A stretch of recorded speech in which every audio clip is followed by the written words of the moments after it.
बहुत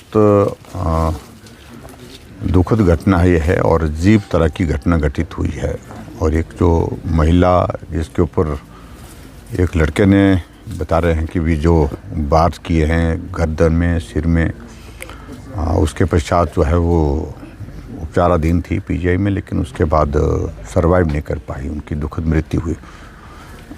और हम परिवारजनों को मिलने के लिए आए थे।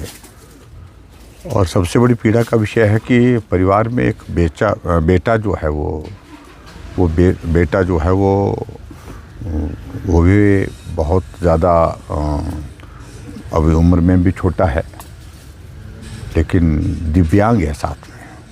वो एक चिंता का विषय सब लोगों के लिए, परिवारजनों के लिए है कि उसका बेटे का ख्याल माँ रखती थी, वही संभालती थी, वही सारी चिंता करती थी।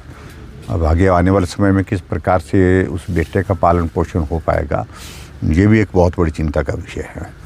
लेकिन ये घटना जो घटित हुई है, इसने सारे इलाके में एक दहशत का एक माहौल खड़ा कर दिया है और कानून व्यवस्था पर भी एक बहुत बड़ा प्रश्न चिन्ह है ये। कुल मिलाकर के हम इस सारे मामले में यही कहेंगे कि इसके सारी प्रॉपर इन्वेस्टिगेशन और परिवारजनों को भी उस इन्वेस्टिगेशन से संतोष हो, मतलब सेटिस्फैक्शन हो। पीड़ित परिवार की बात हमारे साथ हुई है और यहाँ के जो हमारे विधायक आशीष जी साथ हैं, उन्होंने मदद भी की है उनको। और उसके बाद उन्होंने तय किया है कि बेटे के लिए हर महीने का मैं 3000 रुपये जो है अपने इसकी ओर से अपने निजी इसमें से उनके अकाउंट में मदद के रूप में डालता रहूँगा।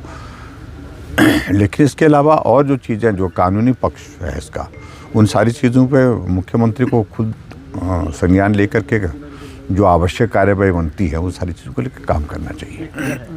वो सर अभी नाबालिग है, तो इनकी डिमांड थी लगातार कि केंद्र सरकार से एक पक्ष रखा जाए कि जो इस तरीके के कृत्य करते हैं उनको कहीं ना कहीं जो जुबनेल है उसमें चेंजिंग के लिए इनकी डिमांड हो रही थी। ये सुझाव परिवार की ओर से आया है और स्वाभाविक रूप से परिवार वाले इस वक्त बहुत आहत हैं और पीड़ा में हैं और उनकी ओर से इस प्रकार के भाव आए हैं। लेकिन ये कानून का एक विषय है जिसका कानून के बारे में फैसला सरकार को करना है, केंद्र सरकार को करना है, प्रदेश सरकार को करना है। ठीक है।